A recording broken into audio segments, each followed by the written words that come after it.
Well, I Care for Autism is an international organisation, and I think it's great that this is the second time we have come to Jerusalem, and we have the expectation and hope that a permanent international base will be set up here. This is an important conference for the whole autism sector. It's an international conference. It's wonderful to be actually in Jerusalem and this beautiful, beautiful country.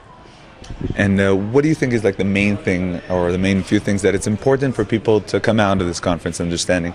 A mindset that needs to change, or where do we need to go forward on this issue of autism? The theme of the conference has been a positive one of hope. What needs to come out and will be assessed on the last day, where the audience will actually say the things that they are important, is the quality issue. It's one thing to sort of have a dream of hope, but what are the practical things that we can do in the next few years for this very vulnerable sector? And really, where has the world come in terms of treating these beautiful souls? So much has happened in the last 20 years. My son was born 50 years ago now, and it's unbelievable the progress that's made.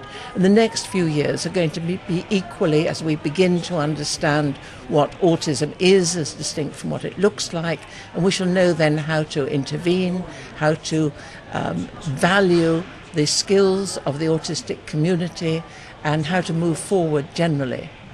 So what is autism? You're saying that people have to understand what it is. It's a brain disorder. You're born with autism. It's not something that may only exhibit itself later on. It's encapsulated by an inability to communicate, a resistance to change, and I think the most difficult of all is problems with socializing. And the development of autistic children is held back by that inability to socialize, and so the parental relationship gets diverted very early on. It's a spectrum disorder, so like my own son, very, very, absolutely devastating, ruined it.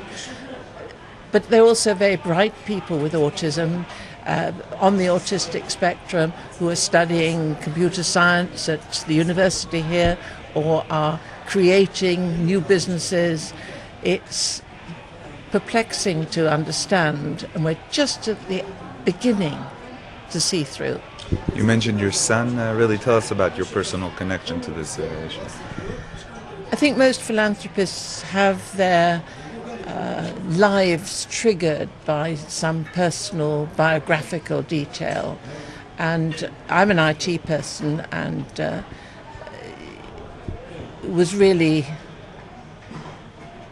it was quite out of keeping for me to move into any form of educational or social activity. All that stems from my son, who was born in 1962, so way back in the knowledge when autism was considered a rare disorder. Something like 1 in 10,000 children were estimated. It took a long time for diagnosis, whereas now we know that it affects at least 1 in 100 children, and so is very much part of the human condition. And he passed away, I understand? Yes, my son Giles died 13 years ago now of an epileptic seizure.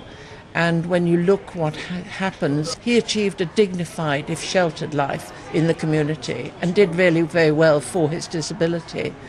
But it's an early death and very difficult to take. So you're mentioning the change in statistics. Is that real? Well, you can make a joke about statistics. The definition of autism has changed enormously to include people with autistic characteristics who have high intellect. It's not just the 30% who also have learning disability.